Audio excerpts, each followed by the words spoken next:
Mapagpalang araw po sa inyong lahat. Naririto naman po ako, si Bishop Ted Bacani, upang ipagpatuloy ang pagpapaliwanag tungkol sa Immaculate Conception ng ating mahal na Inang Maria.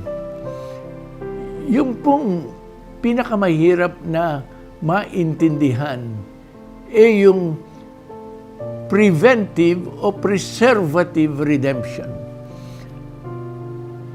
Alam nyo, nung may kwento na si Columbus daw po, nakipagpustahan sa kanyang mga kaibigan. Sabi niya, pustahan tayo. Itong itlog na ito, wika niya, ay mapapatayo ko dito sa mesa nang hindi nilalagyan ng external support. Oo, sabi niya, imposible yan. Sinubukan nila, ay totoo nga naman, hindi mapatayo ang itlog nang walang external support. Ngayon, sabi ni Columbus, ako naman, ang ginawa niya, kinuha niya itlog, tapos ipinukpok sa mesa. Abay, nung ipinukpok sa mesa, di nakatayo na mag-isa yung itlog. At tawa yung mga kaibigan niya, naisahan mo kami. Sabi nila, simple lang pala. Ganyan din po yung preservative redemption na sinasabi natin. Yung maliligtas, pagliligtas, hindi sapagkat pinagaling sa sakit, kundi gumawa ng paraan upang hindi magkasakit. Yun po, preservative cure yun. Pero tunay na cure, kanya, kung magpapasalamat pong lahat, sama-sama yung mga naligtas sa plague o sa sakit na kumakalat. Kung sila man ay magpasalamat, una na sa lahat na magpapasalamat, yung bata na ipinagdalang tao na hindi man lang nabahira ng mikrobyo ng sakit dahil sa gumawa ng paraan ng isang doktor upang hindi dumapo sa kanya pag ipinagdalang tao na siya ang sakit na dumadapo sa lahat. Ganyan po. Mahirap mangintindihin, pero pagka nakita natin, nga pala, no, pwedeng pigilan ng Diyos na si Maria ay magkaroon ng anumang bahid ng sakit. At ito dahil sa gagawing pagliligtas ni Jesucristo, na kahit na gagawin pa lamang niya sa harap naman ng Diyos, alam na ng Diyos na yung kanyang gagawin ay maia-apply na kay Maria upang hindi masaling ng anumang kasalanan si Maria. Preservative redemption. At alam nyo, pagkatapos po na yan ay matutuhan mula kay Duns Scotus, na isang Franciscano, isang teologo rin, abay, lumambot na ang puso ng mga tao. At ito naman, ang Diyos na rin ang gumawa ng daan para makilala ang katotohanan ng Immaculate Conception.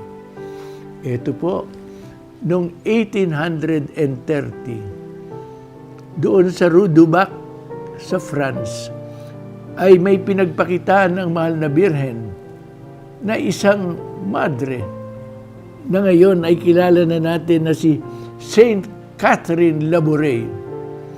Isang hamak na madre. Hindi naman isa sa mga matatalino. Nagpakita sa kanya ang mahal na Birhen. At alam nyo, sabi ng mahal na Birhen sa kanya, magpagawa ka ng medalya.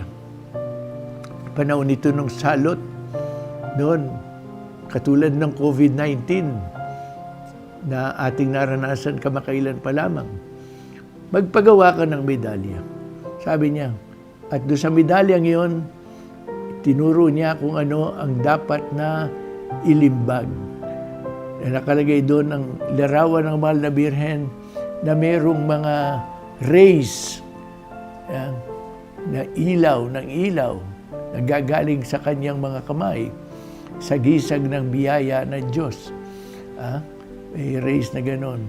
At napapaligiran naman ng mga salita ang imahe ng Mahal na Birhen. O Mary conceived without sin, pray for us who have recourse to thee.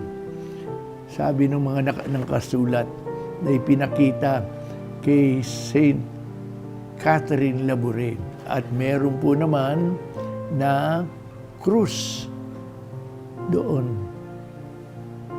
upang ipakita na ang ating Panginoon ang nakapagliligtas sa lahat.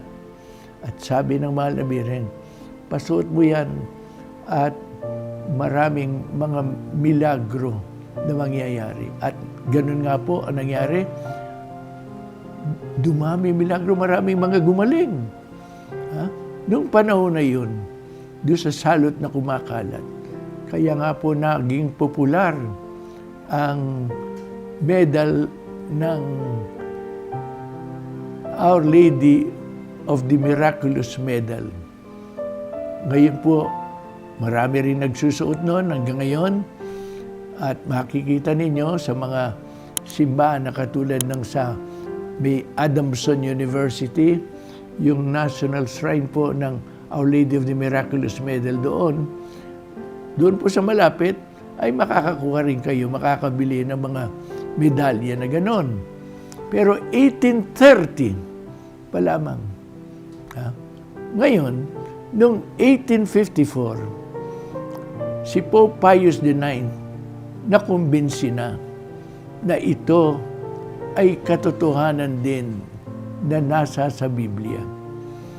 Kaya siya din naman ay nagsabi bandang huli, ito ay katuruang nilalaman ng salita ng Diyos na ibinunyag sa atin.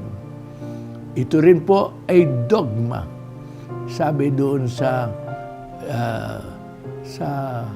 dokumento na Ineffabilis Deus, the ineffable God, ang Diyos na higit pa sa lahat ng ating mauunawaan. O nga po, misteryo yan ang biyaya ng Diyos. Singular grace dahil sa kagagawa ng ating Panginoong Hesukristo. At alam niyo, inanunsyo na nga yan, dineklara na. Nagsimula ng kumalat sa buong simbahan. Noong 1858 naman, ay napakita ang ating mahal na ina sa isang babae, si Bernadette Soubirous, na ngayon ay santa na rin. At sinabi niya dito sa dalagang ito na walang masyadong pinag-aralan, walang masyadong nalalaman. Nung tinanong ni Bernadette Soubirous, sino po kayo? Sabi niya sa salitang Portugues, I am the Immaculate Conception, que era soy la Immaculada Conception. I am the Immaculate Conception. Kaya po, na-confirm o lalong pinagtibay ang paniniwala ng mga tao sapagkat alam po ninyo, doon naman sa Lourdes, naku, abot-abot ang mga milagro na nangyayari, pinapagaling ng mga tao sa kanilang sakit doon sa tubig ng Lourdes. Kaya po, ito ay lalong nagpatibay sa paniniwala ng simbahan na ang ating mahal na ina ay hindi pinayagan ng Diyos na mabahiran ng anumang kasalanan sa pasimula pa lamang ng kanyang pagiging tao, sa pasimula pa lamang ng pagdadalang tao sa kanya ng kanyang ina. siya ay anak na ng Diyos. Ito ay singular grace, biyaya na siya lamang ang pinagkalooban at ipinagkaloob sa Kanya dahil sa gagawing pagliligtas ng ating Panginoong Jesucristo na magiging anak naman niya. Mahirap mang paniwalaan kapag ang Diyos ang nagsalita, tayo naman ay maniwala. Sapagkat dapat nating tanggapin ito.